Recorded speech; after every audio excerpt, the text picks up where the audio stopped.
Hey everyone, welcome back to the shop. In this week's video, we're going to talk about how to get free wood. I'm not going to be working on a project, but I think it's going to be a pretty interesting topic. You should stick around for it.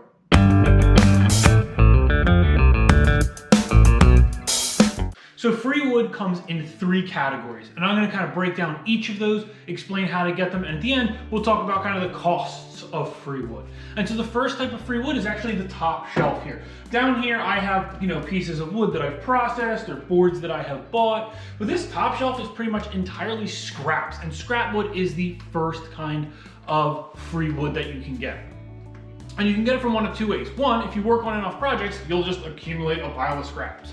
But number two is you can find a local woodworker, and if they're doing it professionally, often the case will be they don't want to keep their scraps. A professional cabinet shop, furniture makers, they're going to have offcuts, they're going to have end pieces that, if they're big enough, they'll just save them for the next project. But if they're a little too short, their business is to make things, and it's not worth them to try and shoehorn and fit in these small pieces of wood. And so they'll often just get rid of pieces of wood that, again, for a large furniture project, it might be a little annoying. But again, a lot of these pieces of wood are just small little scraps, which again, this will one day be probably glued together to make a bottle stopper or a bottle opener. And so scrap wood is an outstanding source, and you can often find it with any local businesses that do a lot of woodworking. If you watch YouTube, fair enough, you've probably seen Pask Makes. He has an outstanding series of scrap wood challenges where he gets all these cut-offs from a cutting board factory.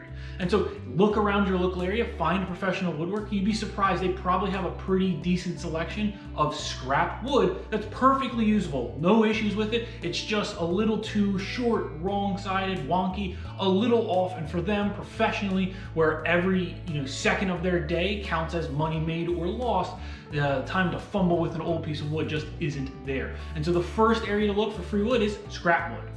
Options 2 and 3 are outside, so you're gonna hear some birds chirping and a little bit of outside noise. But the second way that you guys can get free wood is salvage wood. And salvage wood is wood that has been already used for a purpose, and you get it and can repurpose it. And the most obvious and most common use of this is pallets. And so what I have here actually is a broken down pallet. I recently picked up 6 of these pallets and used them to make some outdoor furniture. Outdoor projects make great for salvage, but that does not have to be the case, as is this wood. I went looking for pallets expecting to find crappy pine pallets, and I found a local distillery who was giving away these pallets. They are 2-inch thick, 6-inch wide, raw white oak panels, and they are used to get their barrels delivered on. And so their barrels, they love them, they get them, and then they have these stack of what are essentially, very nice, very high-end pallets of white and red oak, and now they are just chilling here, and I will slowly break these down, take them apart, and use them as I feel. And so salvage lumber is super great because, one,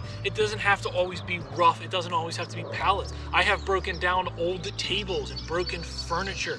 You'd be surprised how much stuff you can get out of, say, a broken handle to a tool. I've used a lot of ash staves have come simply from a broken tool handle. And so salvage lumber is the second way you can get wood.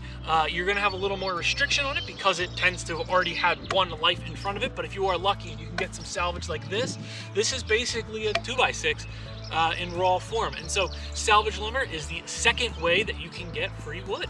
The last option for free wood is wood in the raw, and it comes in either rounds or in logs. Rounds like this have been pre-cut, and so you are restricted, but if you can get them in raw log form, then you have nothing really holding you back.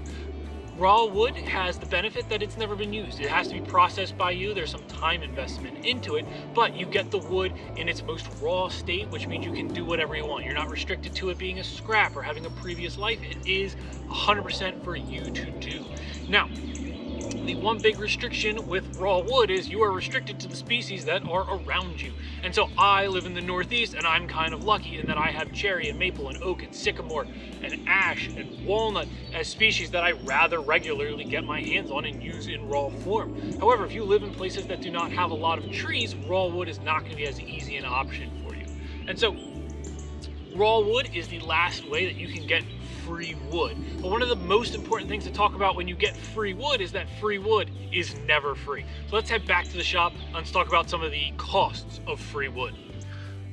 Nothing in life is free. And so what we're going to talk about now is the cost of free wood. And free wood comes down to two main costs. The first is time, which for most of us as hobbyists is negligible, right? We enjoy this. This hobby, this passion is fun. And so the hunt for free wood also becomes part of that passion, can also be very fun. The second part is processing. And that, on the other hand, can get quite expensive. And so let's talk about it. And for scrap wood, processing is pretty low. We have this piece of walnut here. And to turn this into a bottle stopper would take about 2 minutes on the saw, a minute on the drill press, and it would be ready to get turned. And so for this, you are pretty easily gonna have a pretty low investment in processing time, and you are getting this into a project. The downside with scrap wood is that this is a 12-inch piece of walnut. This is not going to make a bed frame. The downside of using scrap wood is that they are scraps. They are pieces that people think are unusable for their project. If you make small projects, you're probably fine. This is never gonna become a real issue with you. But if you wanna push your envelope, you wanna do bigger projects, scrap wood has the problem in that if it was usable for a bigger project, it probably wouldn't have been given away as free scrap in the beginning. And so when you are trying to use scrap wood for your projects, understand you are going to be able to get it in probably the easiest to use form, but you are going to have the most limitation on what it can be used for.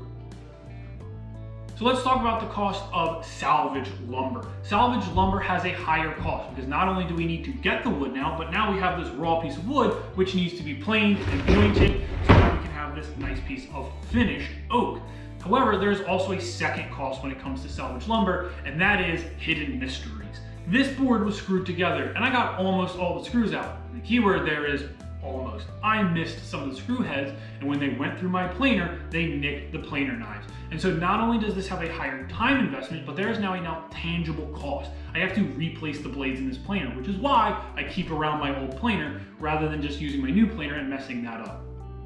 And so salvage lumber does cost more. You have twice the time because you need to pick it up and process it. And then you have the possibility that you might damage your tools when using it. The payout, however, is much higher. Rather than scraps, which can't be used for many big projects, or they wouldn't be given away as scraps, salvage wood can be used for a lot of projects. This is a 4-foot 2x6. I was able to build outdoor patio furniture with this. If you are in the pandemic right now looking to get into woodworking, you want to get in cheap, or you just have some outdoor projects, or just any projects that don't need really high-end wood, you just kind of want to get building maybe planter boxes or little side tables, salvage lumber is going to be really good for you because it's free, the time's there, and as long as you are able to get out all the fasteners and you don't mess up your tools, you're able to get really good usable wood that allows you to make some pretty awesome projects, and you don't have to pay the really high lumber prices that we're experiencing right now. And so salvage lumber is our second kind of free wood. Again, unlike scrap where the low reward, low cost, this is a higher cost, but the higher reward. Again, these are much more usable boards. These pieces of wood can be used to make much bigger projects. And so salvage lumber is gonna be pretty common. It's also gonna be pretty easy to get your hands on and less scavenging for a woodworker who might be willing to give up his wood. Finding pallets is pretty easy on Marketplace or Craigslist. Just look around and there are a lot of people giving away free pallets. And so salvage lumber is our second kind of wood with a slightly higher cost and an actual tangible cost if you do damage your tools. But let's look at raw wood and see what that costs. So we're over here at my drying rack to talk about raw wood. And we're actually gonna move around a bit because there's a couple things that I wanna talk about with raw wood. But the first thing to talk about with raw wood is time. The time investment is massive. Unlike scrap wood, which basically is just go and get it, or salvage wood where you need to go and get it and then process it, you have a lot of costs. And the first and largest cost to talk about is drying time. Not only do you have to get the wood and process it, but then you have to dry it. And so these are all blanks that are probably gonna have to sit on the shelf for a year or two for them to fully dry out. The bowl blanks all take a year to dry out before they can then get double processed. And so this added cost really adds up when you're talking about raw wood, is that not only do you have the time to get it, which all wood has, not only do you have the time to process it, which salvage wood has, but now you have to dry it. So it's got a much, much higher time investment when you are talking about raw wood. One of the biggest costs with raw wood is that you probably don't own the tools to process it. Joiners and planers to salvage lumber are pretty standard for most woodworkers. However, a chainsaw is not. You might own a chainsaw, but is it big enough to process the wood you want? And is it big enough to run something like, say, an Alaskan mill? Once you have your wood, do you have anchor seal to protect your wood?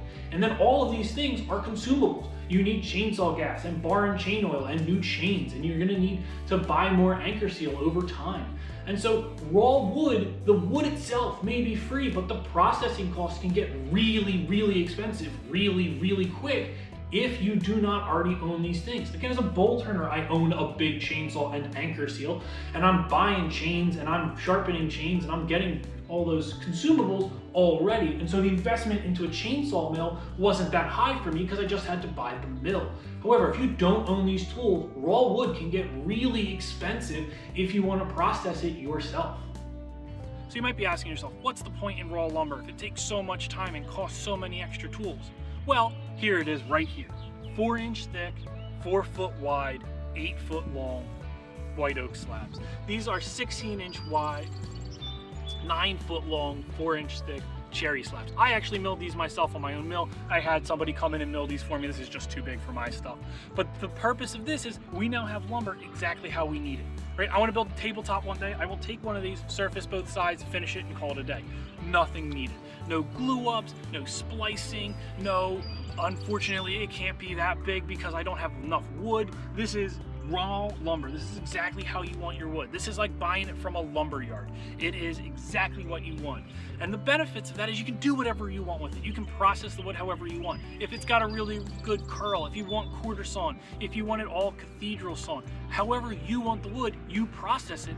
And so raw wood does have a really, really, really high time and really cost intensive way of getting it, but the reward is significantly higher. And so as we looked at these, you know, the cost on scrap wood is very low, but the reward is pretty low. You're using what people can't use. Salvage, again, pretty high reward. You get pretty good lumber, but then again, there is that added cost. Raw wood has the highest cost. Most time, most tools, most effort, but the reward is outstanding. You're essentially your own lumber mill.